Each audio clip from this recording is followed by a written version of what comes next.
They say no thought lives in your head rent-free, and your thoughts cost you more than you realize in the moment. I'd argue that the thoughts of bitterness, revenge, and resentment are perhaps the most costly thoughts you can have. Every time you think about that person who wronged you, that person hijacks your thoughts, your time, and your happiness. And just like your actual home, your mind only has room for so many thoughts. You can choose to occupy your mind with thoughts of bitterness or thoughts that empower you. The choice is yours. As Nelson Mandela once said, resentment is like drinking poison and expecting the other person to die. So instead, forgive and grow. And don't forgive to make someone else feel better or because it's the right thing to do. Forget all that. Forgive for you. Forgive to free yourself from the attachment to negativity and to make room in your mind for all the things that could add value to your life. Let go of bitterness so you can have more time to plan your next project. And let go of that person who wronged you so you can hold on to the people that love you. And if nothing else, let go because your time is limited and you don't owe it to anyone but you. And never forget that hurt people hurt people. And rarely are things as personal as we make them out to be. And yes, when someone mistreats you, in the moment, it feels like things are 100% about you. But more often than not, it's less about you and more about an interpretation of you that you have little control over. So take ownership for what you can, but don't internalize the reactions of others. Their reactions are a reflection of a lifetime of experiences you have little to do with.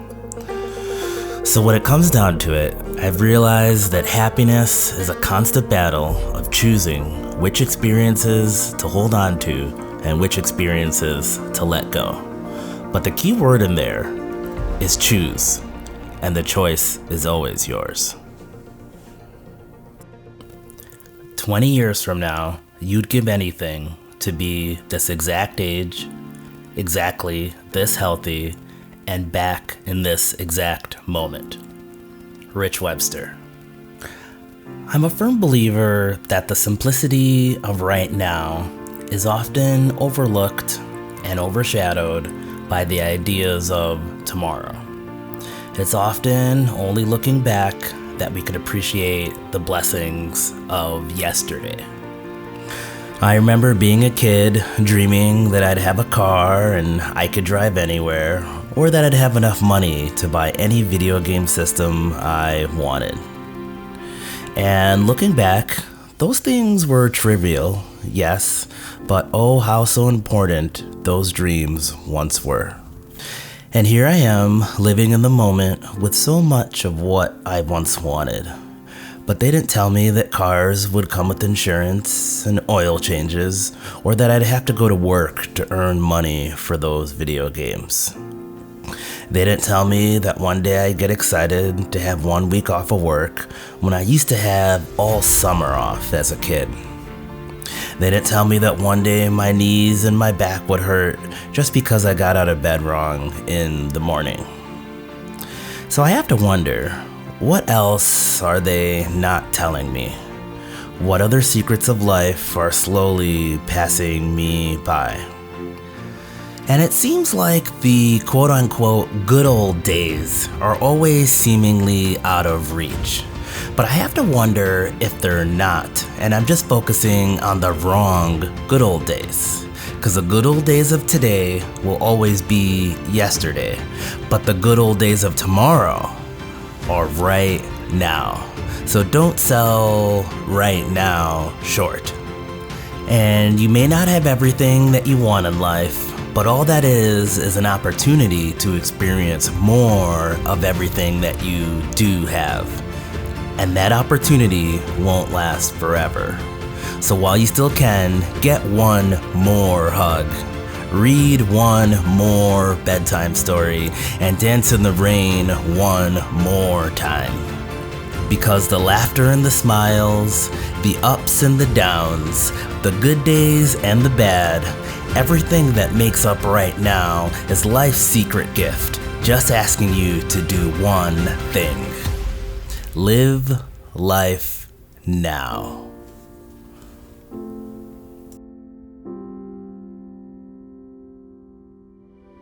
It's easier than ever to look around on social media and see everybody living their best life.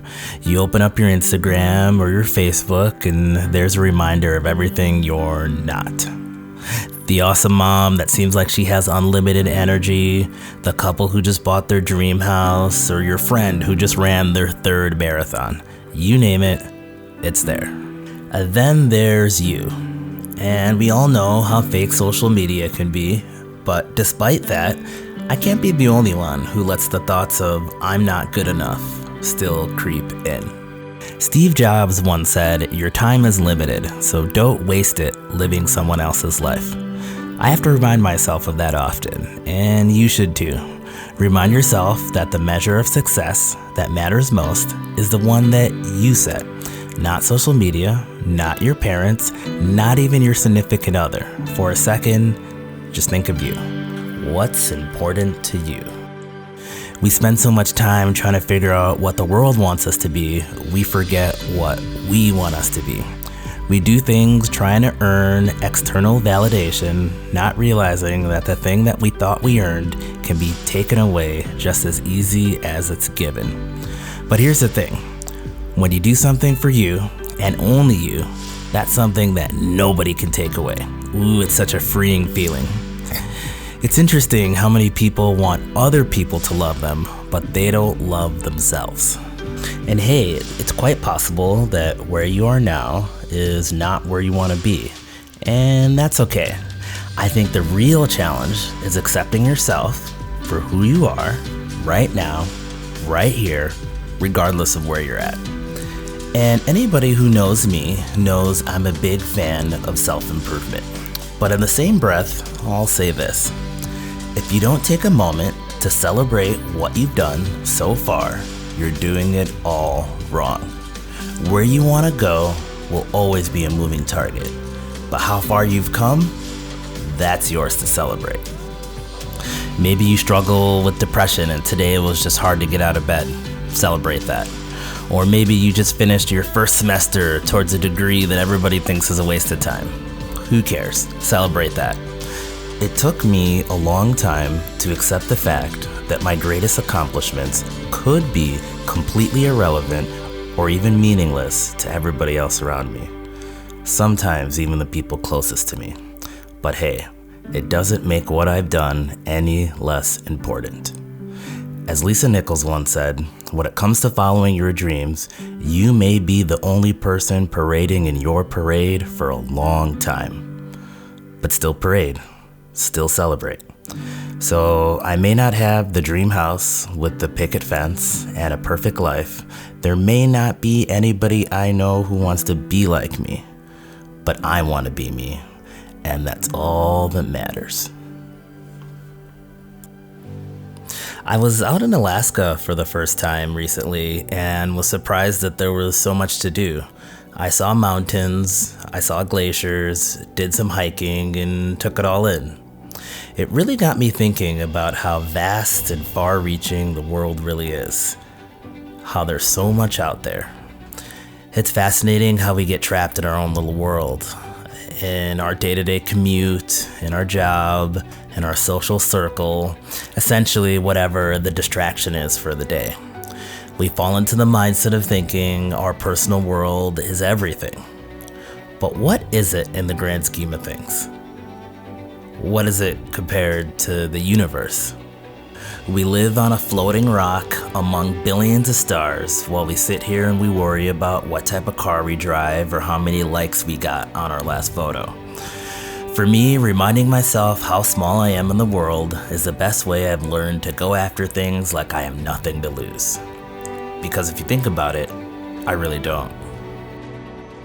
And the interesting thing is, you can count what you have to lose. that's finite.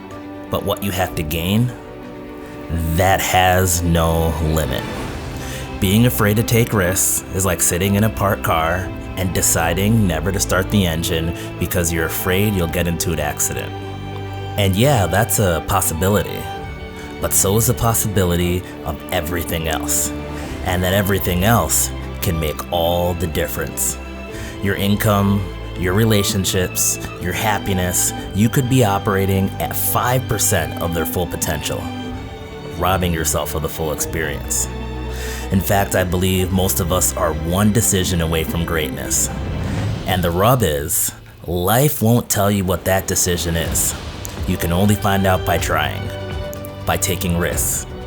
And in a world that's constantly changing, the riskiest thing you can do is do nothing at all.